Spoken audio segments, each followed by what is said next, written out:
From the Newsmax studio in New York City, here is Steve Malzberg. Is Israel's response not disproportionate here? Are you kidding me? If 1,000 missiles were shot on your home and on your family, like they were this morning, would you be talking about the proportional?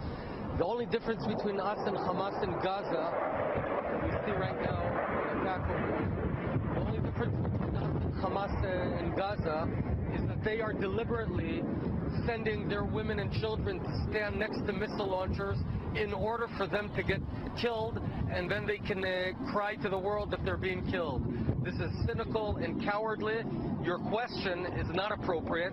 All right. Well, unfortunately, it's a question that I believe not only that reporter and other reporters believe, but I think many in our State Department and maybe in our White House believe the same thing. Joining us now is Jim LaSalvia, Republican strategist and co-founder and former executive director of GOProud. I always say GOP. Right. You know what? Because it's always GOP proud. But anyway, good to see you. Nice to see you in person. Yeah, we've talked so many times. Yeah. This disproportionality. Israel's overreacting. Obama saying Israel's done enough damage to Hamas. Now we need a ceasefire. I mean, who but Israel could decide? And what is disproportionate about trying to root out terrorists? Well, exactly. I think too many people have forgotten, and especially this White House, have forgotten what the war on terror is.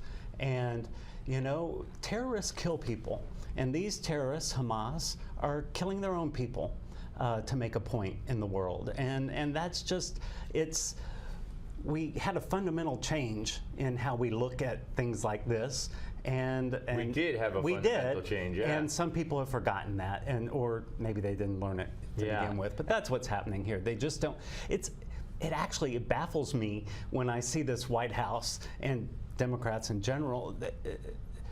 They have an inability to figure out who the good guy is and who the bad guy is continually. They've turned all the over Middle the world. East upside down. It's all over the world, but especially in the Middle East. And you know, Madeleine Albright was on one of the shows yesterday saying again disproportionate. And you hear it from Kerry, and Kerry's reaction on that open mic on Fox, where he said some pinpoint program, and then when he was on camera, he blasted Hamas. But we know what he really thinks. Right. Well, and let's not forget, it was just, 18 months ago that Kerry took office, and his #1 priority was peace in the Middle East. And what's happened, it's certainly gotten worse, hasn't it? It certainly has. How does Hillary, it's been interesting, how does Hillary, who gave Russia the starting reset button, who, was Secretary of State for the first 4 years during failed talks in the Middle East, and I'm not saying it's easy, how does she separate herself from the whole foreign policy chaos of Obama? Well, I think she's going to try to make the case that she was the only thing holding it together and that it all broke loose when she left.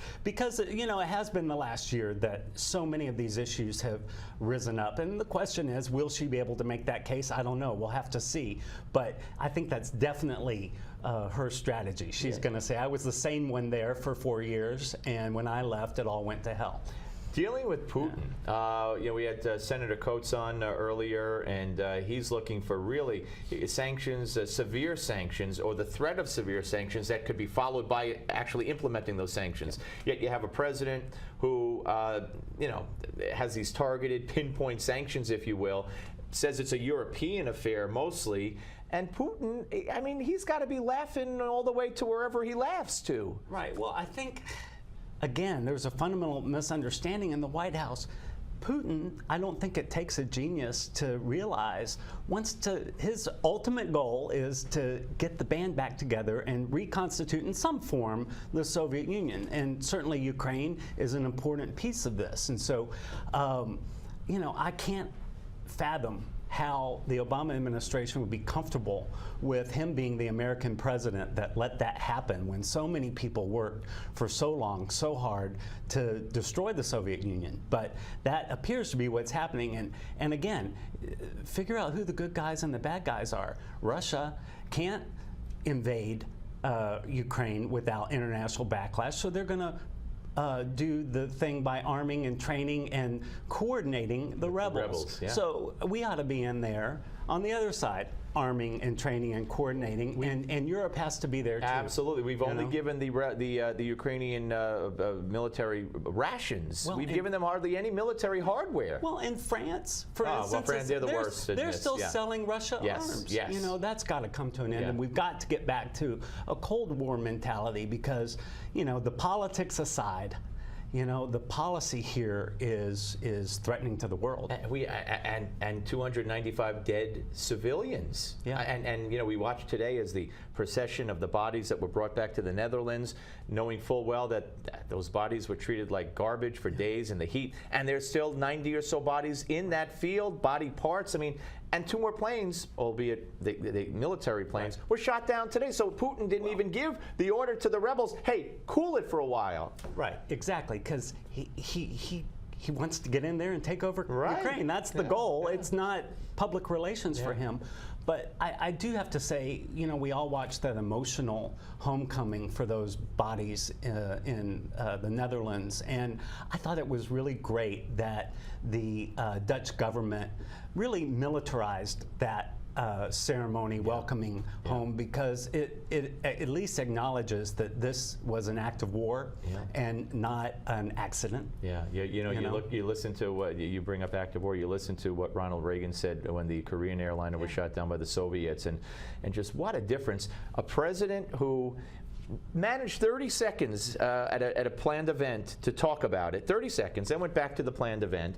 Much like Fort Hood, he took 2 minutes before he mentioned Fort Hood, and then continued with his planned event.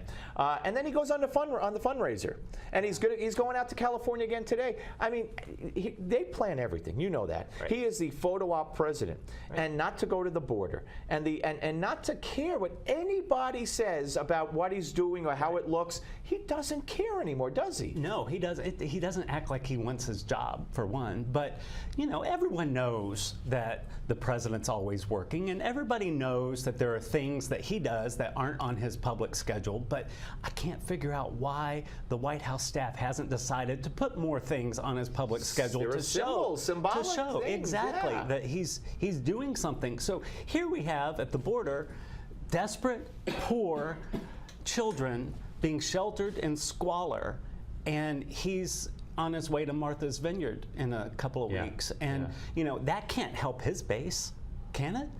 It doesn't. I don't see anything political that they're trying to do with their messaging here. It's just like, I don't care. Yeah, he doesn't care, and that's it. He's not running anymore, and I guess he feels he has nothing to lose. Unfortunately, we have 2 more years, 2.5 more years of this president. Now, let's look ahead to November of this year. Taking back the Senate won't necessarily stop him, but it certainly will help. Are you confident or hopeful that this will happen? Well, I think we'll see. You know, certainly last night we had a primary in Georgia, and the stage is set in Georgia, and that's one of the only chances the Democrats will have to in Georgia to have a chance flip to keep a seat. But I have to say, I was kind of struck by something this morning when I woke up and I saw that Perdue had won the Republican primary, and he's going up against a nun.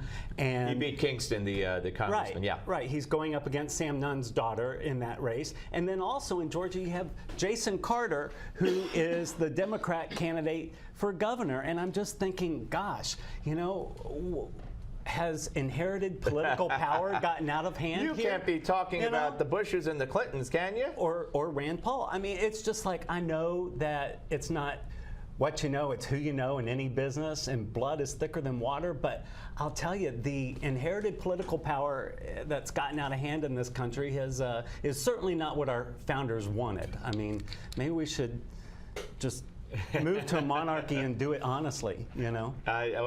One other issue quickly before we go. We got about 2 minutes, and that's Michael Sam. Yeah.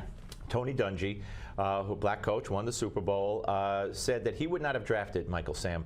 But he's under criticism now because of that, combined with the fact that he protected or said he welcomed back into the league the man who killed dogs, of course, and whose name escapes me.